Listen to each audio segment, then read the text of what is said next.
Et c'est que information comme d'habitude. Bisike sengeli ya koluka. Liboso ba écran na bino bozomona mobundeli munene ya mboka na biso Congo o ya fandi na Afrique du Sud na kombo ya Bishop Élysée. Topesi na mbote. Bonjour Bishop Élysée. Bonjour Janon Kabouya. Bonne santé. Toujours par la grâce de Dieu, nous sommes encore ngolo. Nzamba zobatela biso na libota, ndenge pa zobatela na libota. OK, merci beaucoup. Ozole en direct na site munene ya www.johnimagetv.com. Bazolanda yo en direct.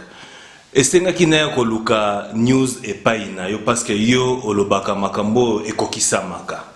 Na emba ngo po biso makambo etelina no Kabila. Toki azoloba le 17 si je me trompe pas. Réaction dans les années. Ba le 17, ba mso le 19. Yango ezoka musangai Janon Kabouya.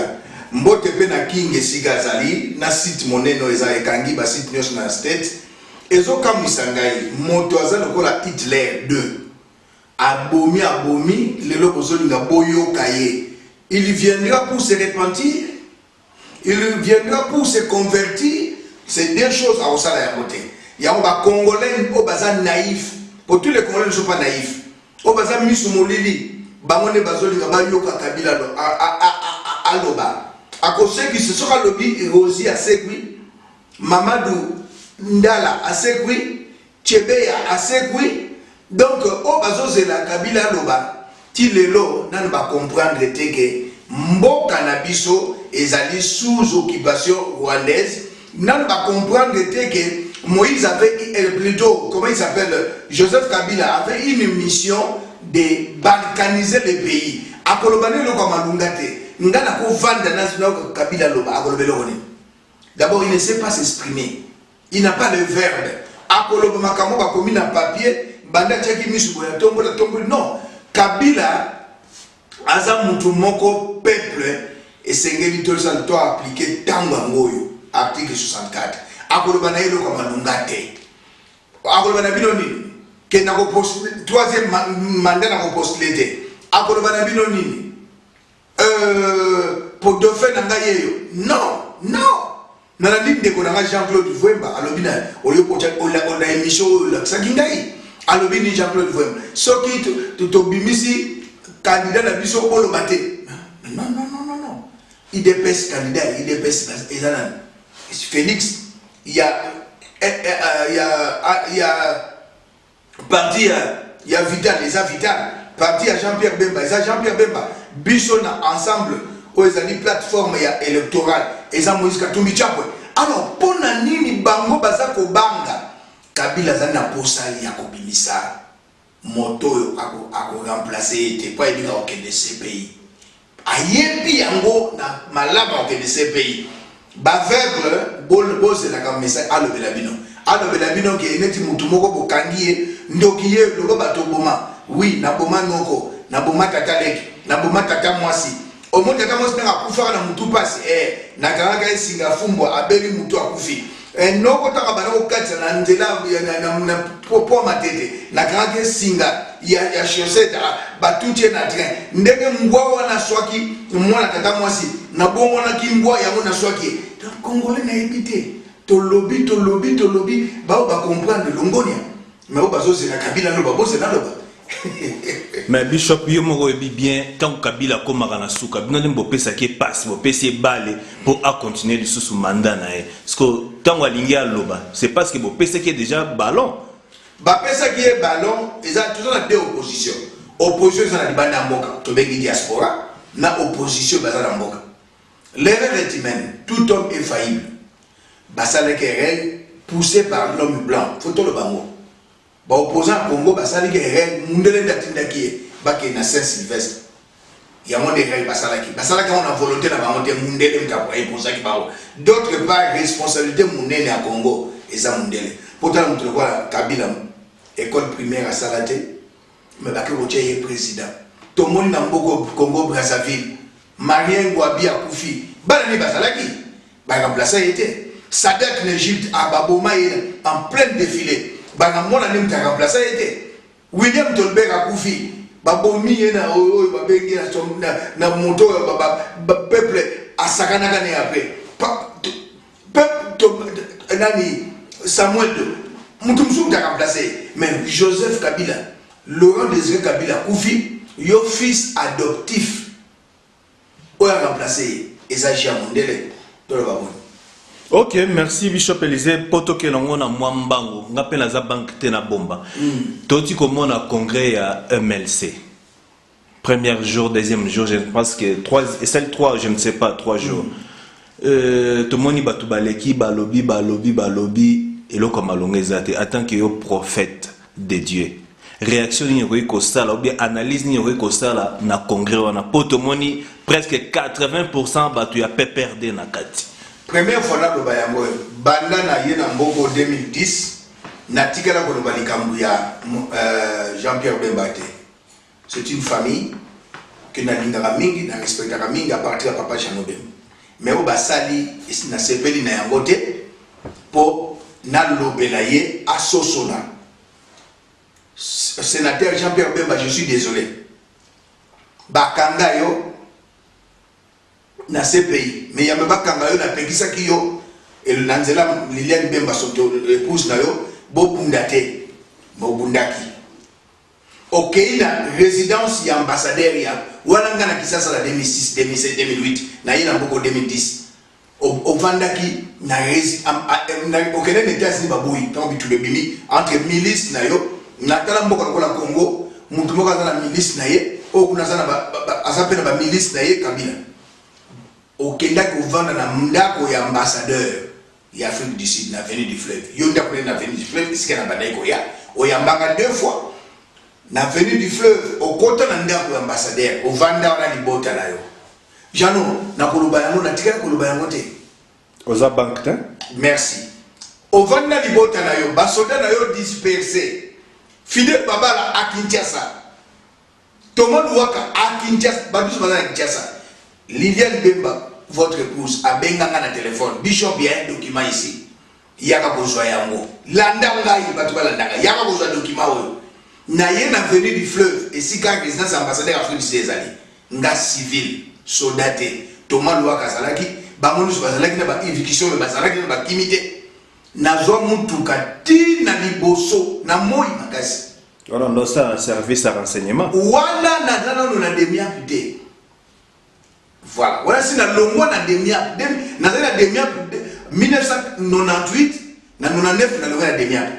Mais au ezali 2007, automa masolo ya 2007, 2008, na keiti na résidence ya ambassadeur ya Afrique du Sud na Kinshasa na avenue du fleuve. Bana Congo boyoka na kei na ba kwenyoso ba civil to ba soldat ya ndani ya Kabila. Na kendati na résidence bo pesanga ya enveloppe ba document mbongo te na ke lokotika place songolo na kolo batepo Kabila ba ke lokanga mutwana ba pesanga ba document na moi makasi na 12 heures soki ba kanga ngai soki na kufaka na mokili ba lobi même Bible lobi soyez reconnaissant. Jean-Pierre Bemba n'est pas reconnaissant. Jean-Pierre Bemba n'est pas reconnaissant. Zela loba ko kata ngai te na zo ba document na zo 5 taxis. Na tia 4 taxis ba petit na ngai na Egypte ba pesinga ba document voiture etelemaki na moni ba tupe na balabala wana avenue du fleuve na bimi Jano Kabuya na koti na voiture gare centrale voiture misa tezola ndanga tant na kiti na tali petit na nga mususu na koti na voiture wana bichi ngobila ngana petit to kiti voiture nzongi na bichi ngobila to koti na kati avenue du commerce to longo na avenue du commerce toke de wapi n'inter voiture mususu na yo ke lesiko na boulevard du 30 juin place moko songolo na kotanga kombote toute la vérité n'est pas bonne à dire na ke na tiki document Liliane Bemba benga papa merci voilà comment j'ai risqué ma vie moi Élisée pour Jean-Pierre Bemba il y a une résidence une semaine après à sa résidence moi j'ai risqué ma vie. Nemo risqué à la ligne génération Bemba. Génération Bemba te. Voilà ah je veux qu'on dise ma la génération Bemba. Ngana na bogo na génération Bemba pona ba ba che bazana bango ba yebi na bango musalate. Baza ba opportuniste o ya Nouvelle-Zélande na ya Australie. Kota ko ba komona bango te na bitumba ba yebi lo kote ba kunda te. nga na risque vie na nga. C'est la première fois pour nous la Kanda contre Jean-Pierre Bemba. J'ai risqué ma vie, père de famille.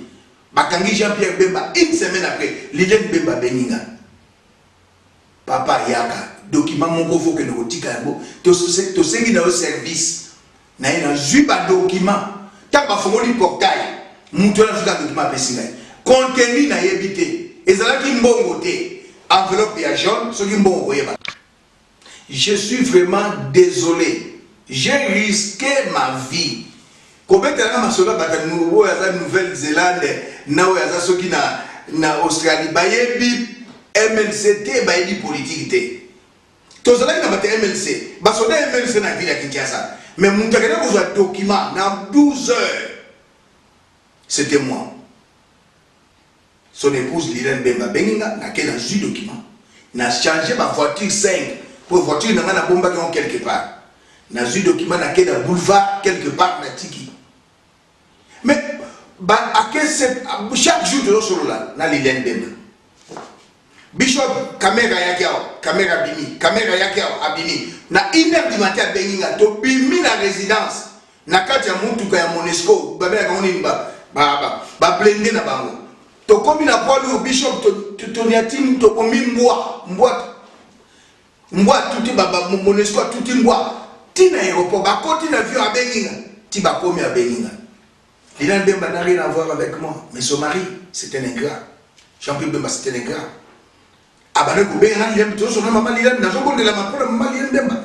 Toujours mon bal na ma prière. Une semaine avant, c'était le premier. Il y a 2008, na comédie que Nzambe na la obimisa mon bal na. Les 7, na bi Nzambe na la na bomo ilobi mon bal na obim. Mais mon bal ya bimi ezala Jean-Pierre Bemba. Ezala Liliane Bemba. Ata na WhatsApp te. Banda kenda poto na 2008, lelo 10 ans. Numéro de téléphone n'est pas dans le retour sur la canaille.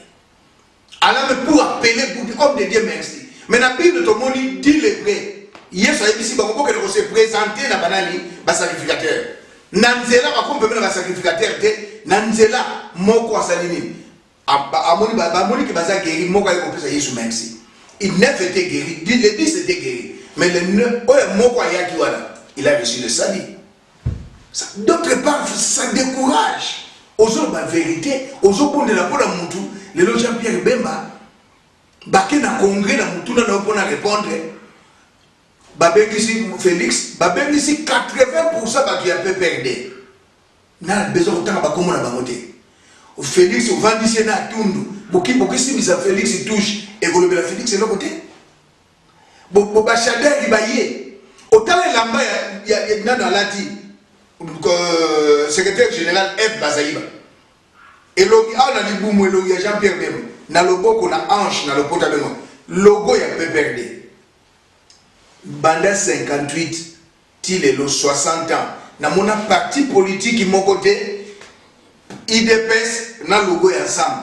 Ou bien ils sont battus ensemble, na logo IDPS. Ou bien Moutou ya INC, na logo ya PPRD. Quand même, quand on a PPRD, il faut que le logo a perdu. Et il y a un mariage politique entre MLC et PPRD. Donc, Dauphin à Kabila et Jean-Pierre Bemba. Jean-Pierre Bemba n'a Kabila, mais il y a un sénateur Jean-Pierre Bemba. 2006 et 2018. Période à Manga et Zaraga. Après, il y a une période à Tondolo, période à Mbila. Jean-Pierre Bemba 2006. N'est pas égal à Jean-Pierre Bemba 2018. Les données, elles ont changé. Nami Nitoyo, Kabila, Azoba Nkaka Mutumoko, Mwana Mboka, Moïse Katumbi Tchapou. Merci. Étranger wana, Nde Azobanga. Jean-Pierre, Moïse Katumbi Tchapou, Aza étranger, Aza Meti le col à Jean-Pierre Bemba. Tigana le Belayo. Balobi est congolais. Pose la candidat président de la République, il faut de la Congolais d'origine. Congolais d'origine, on est Congolais d'origine. Par le sang ou par le sol. Par le sang, l'un des parents est qui? Congolais. Maman Moïse Katumbi Tchapoué, Azam Bemba, Azali congolaise. Par le sol, Moïse Katumbi Tchapoué est né au Katanga. Il est congolais. Jean-Pierre Bemba Tatana c'est colonie. Maman Jean-Pierre Bemba c'est colonie. Métis.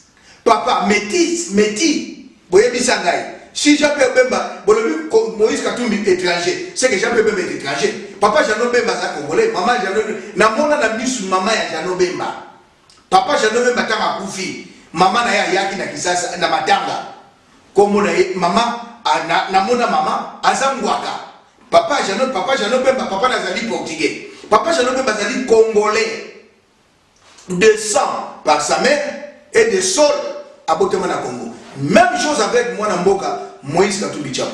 Merci. Ok, merci beaucoup parce que aux âmes montées, il faut au Tchamba. Je ne suis pas monté. Au Tchamba, je suis désolé.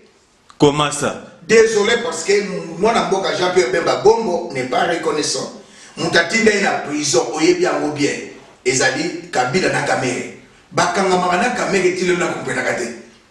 Kabila na kamere. Ngana yebi, Lilen Bemba yebi. Kamera zaki matin, midi, soir, qu'on négocie, qu'on bima yanani, il y a Jean-Pierre Bemba na Libanda. Pour pas que nous tinde dans ce pays.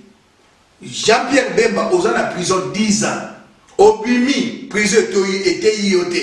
Le logo sur Kabila. Je suis désolé. Logo, Tchayango, logo, et là-bas on a mon F Bazaïba. Tokutana qui n'a pas un boko, je n'ai pas pu oyebi. Tu connais la santé, tu connais la santé, on est à Bakibiso. Et là, on a dit, comment MLC? Mais comment est commis les Kambouya congrès logo? Mais il a mbas. Le logo, il y a MLC, il y a PPRD. IDPS, Basali congrès, tout le monde dit logo quand il y a IDPS. Bana, moi, Namboka, Moïse Katumbi, Bayaki Awa, Basali, il y a Bango conclave, tout le monde dit kaka, Baché Maboko, ensemble. Mais oyo oyambaki ngai bazaïba na santona et si quand dekono vandaki et là-bas il y a nini MLC mais kuna okocha logo awabwe osomona ni foi ni chaud non ba pesi bino $100,000 pour aussi au la famille la plus riche na Congo c'est la famille ya Bemba c'est de quel Bemba tu parles de Kati Bemba Tatia Bemba. Ou bien tu parles de qui? De quel Bemba? Yebisangaï. Ozoloba Bemba nini? Jean-Jacques Bemba, Jean-Pierre Bemba. Oh, Bazoloba Bemba, c'est Jeannot Bemba. Baza 7 familles les plus riches n'attendent Mobutu. Les 7 familles les plus riches n'attendent Mobutu. Famille Dokolo. Balobi Mwana Naïté. Famille Dokolo. Papa Dokolo. Famille qui sombe. Papa. Famille Otobengi Moleka. Famille Binza Salao. Famille Teokocha Katebe Katoto. Et bazali 7 familles les plus riches.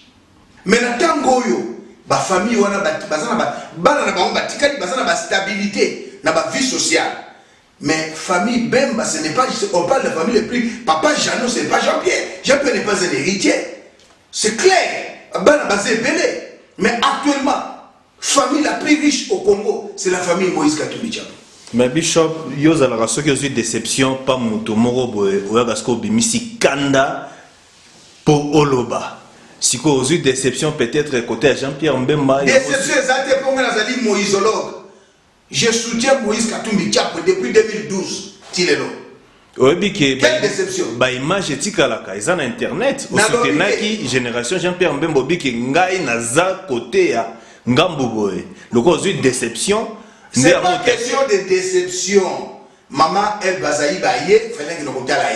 Mais ma solo a bêta qui te roule au bambou à ma solo a bêta qui n'a pas habité. Parti politique est à Moussa Maraboyete. Parti politique, toute la vérité n'est pas bonne à dire. Tu étais présent. Tobanda, génération Jean-Pierre Bemba Bissomoko, Soden n'a qu'une formation militaire n'a pas propre frère naïe. Yebsanga, Tobanda, génération Jean-Pierre Bemba la tri d'ici, n'a pas bon on a yo, n'a bon on a gat, n'a bon on a placé. Il y a un monde dans la parti politique, mouvement politique est en train de me n'a pas bon on a Bissomoko, Tobanda, génération Jean-Pierre Bemba. Non, j'ai dit non, n'a pas ça la bloc à boiter. Ce que Dieu m'a donné, c'est pour moi et ma famille. C'est pour moi et ma famille, ce n'est pas pour la génération Jean-Pierre Bemba, non. L'homme soit contre la détail. Depuis 2012, je soutiens Mwanamboka, Moïse Katumbi Tchamba. Depuis 2012, il était encore gouverneur. Il était encore gouverneur, les images sont là. Nazak dessus, la Nikamumoko, Baza reconnaissante. même maman Lila na bengi ngati pour ba merci olobaki na ngalo mo bala ko non yebo Jean Pepe ba bengi ngati pour ba na ke bishop merci o bondele mo bala ko il y a eu combien de hommes de Dieu tout autour d'eux qui ont prophétisé comme malobi bazaki ka ngai mo c'est décevant. Ok, merci beaucoup. Na moi to kende presque na suka ya émission. Poto ke nango susu mwambango o eteli ba élection décembre yango kala mingité mikolo komi ya botanga na misapi. Analyse no ezani machine à voter ba ko changer à voter na Kabila. Yemoko Kabila za na dauphin te. Kwa émission ka bimisi dauphin ba ko zoyer ba boa ki na CPI. Abomi koleka Hitler. Même na minute ya zo continuer ko boma. Élection le 23 décembre et cause à la tête. Mova, mon pépère dans le Bénin. À l'objet clair. Et c'est que tu formé par policier pour na ba coignoso, ba bureau ya seni et cause à la to ba na battre la ba to seni ko battre la ba matériel. Et ça le kuta et cause à la tête. Payer moko et bazaï ba na congrès le Bénin. Machine wana ba batterie na mo moyen na avion te il faut un bateau et que le wakunda na mboka na zikan peu comme quand ils va aventure élection vous arrêter. Ok, merci beaucoup. Na moi to komi pe presque na suka o le moni o lobité pour na peuple congolais na pêche 1 minute au ko pesa même 3 minutes comme debout congolais to le article 64 congolais bimananzela to se prendre en charge biso mongolais qui na zolo baboye yo pe bima na nzela na ba mboka nyoso même na ba village surtout la ville de Kinshasa nous sommes 10 millions ceux qui bima na 3 millions Kabila kokima akokima anomaka kaka bato bazoboma bomo lokola uti konomena le comment il s'appelle nani John Numbi oya boma Chebea na bazana oyo susu tango fort abomi moi na moso Karine abomi petit Rosi batie lisusu. Peuple congolais téléma. Peuple congolais téléma. To bima na balabala. To benga na Kabila. To kene na transition sans Kabila te ya 6 mois. To kene na maponami. Pour 5e président, c'est le président Moïse Katumbi Chapwe. Na pesi Mbote. Na pesi conseiller spécial na et politique. Na pesi lisusu Yomoko Jano Kabuya Mbote. Le King na state Mbote, Bishop évangéliste international Francis Kadima Mbote, Papa Nanga ya Molimo Fernando Coutinho qui sauve le Congo. Ou alors que en 2003, le 15 ans, il a raison. Bana Congo to telema. Eza di kambo ya tribalisme li susute. Eza di kambo ya fanatisme li susute. Et il y a régionalisme te to telema to benga na Kabila. Virus ya Kabila l'équipe virus nyoso na mondo ya ba maladie boyebi to benga na Kabila to telema alia pau alekambeka akachwa. Merci. Ok, merci beaucoup Bishop Élisée na moni to komi mbala ya sima. Merci beaucoup.